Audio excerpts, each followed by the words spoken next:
Hello and welcome to the Nintendo Network, and Super Smash Bros. Ultimate is finally here. The game has been out for almost a week, and it is easy to see why it has become the best-selling game on Amazon in 2018 in such a short amount of time. The word Smash basically means hype at this point. And I've loved the time I've spent with the game. It was just this Sunday evening that I unlocked all the fighters, and man was that a pure joy. I mentioned it before that I love that you started out with the original 8s from Smash 64 and the roster grew and grew. And unlocking was not too cumbersome at all. Well, to unlock the fighters, it did take some time, but it wasn't difficult. I won't lie, some of them really were a pain to defeat though. I know a lot of people have mentioned Palutena, but my hardest battles were Ike and of all characters Pokemon Trainer. But really having 3 ways to unlock them was fair and gave people that wonderfully delicious thing every video game truly needs, options and variety. You either got them from doing regular Smash battles, you could run through a classic mode and unlock a fighter, or you could unlock them on your journey in the World of Light. Heck, I even got notifications of a new challenger a few times after going through some battles on the Spirit board.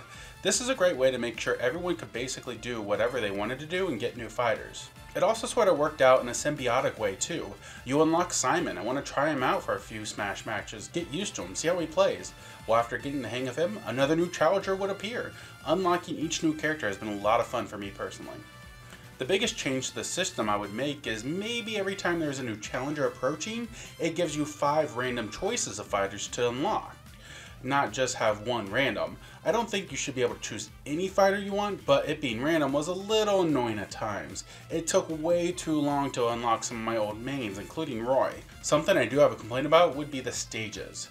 This is the screen you see for the first time playing a game of Smash, and this will not change until Joker is released in 2019. This is overwhelming. I love that there are so many stages, but 90% of the time I choose random because it takes too long to look at them all and make a choice.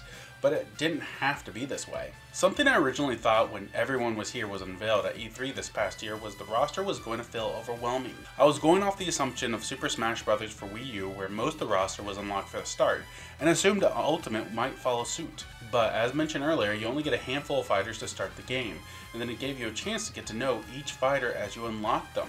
So once the entire roster was unlocked, it felt not as overwhelming as it could have been. It felt doable to know each of these characters and have a little bit of time with them. But they decided to give us all 103 stages off the bat.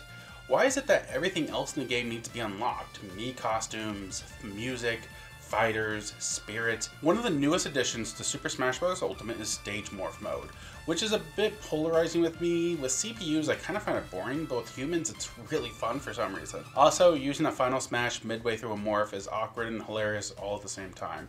Try it out. But with such a large selection, you just choose random most of the time. Without the chance to try the new stages as they come in via unlocked, like the fighters, you either stick with the few stages you know, or you just keep choosing random. I really feel like this was a missed opportunity. I'm not saying to just start out with the stages from Smash 64, that would be a bad idea and I'm happy that didn't happen at least. But start with a nice chunk and then you unlock a fighter, you get a stage based off them, or close to it. Obviously Luigi could unlock Luigi's Mansion. Others could get a bit more leeway. We only have one Castlevania stage, so Simon could unlock Dracula's Castle, but Richter could unlock something else, which is not a big deal to try to figure that out. You could also have them unlocked via the store or just doing random things. This would give people the chance to slowly become acclimated with them and see the stage screen fill out. This also gives players the opportunity to start to know the order and locations of the stages as well. This would make it easier to recognize where the stages are on the stage select screen. This might be a nitpick. Okay, it really is just a nitpick, but in the end, it is more of a quality of life thing for me in the game. As time goes on and I play more matches, I'll familiarize myself with the stages and the layout. I'm sure the stages going in order of release is not the most appealing to most, but it's not too bad for me. It gives me a starting point at the very least. But let's flip this around for a moment. Where I would have wanted the ability to unlock stages, I really wish I didn't have to unlock all the music. I'm probably sounding a little crazy, but let me explain a little bit. Super Smash Bros. Ultimate has over 800 songs. I think the final number is near 900. You start out with a very large amount, I will give them credit. But each stage you want to mess with the songs and what appears more often, what tune fits your battle style, and what have you. With 103 stages, this task can take a long time, except Midgar. Midgar won't take it very long at all. So you spend God knows how long listening and adjusting the songs, figuring out your perfect playlist for each stage, and then you go to the shop and there's a few more music pieces to purchase. So you go back to the My Music and figure out if you want them in the stage, their frequency, and even if it affects the other music in the stage, and what you want them to be. Perhaps this is just me being a bit anal and doesn't apply to everyone, but it's really torturous for me. Just give me all the music and I'd be totally happy. But really, these are such little things. They don't diminish from the overall Super Smash Bros. Experience. Each game will do things a bit differently, and that's okay. Next time we talk about Super Smash Bros., I'll be discussing the new Classic mode, and some praise that I have for it, and some really glaring issues that are bothering me to no end. Thank you for joining me here at the Nintendo Network.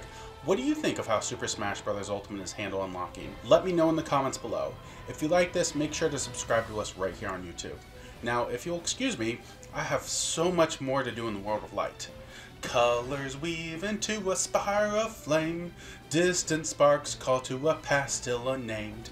Bear this torch against the cold of the night. Search your soul and reawaken the undying light. Wow, I need to stop singing in these things.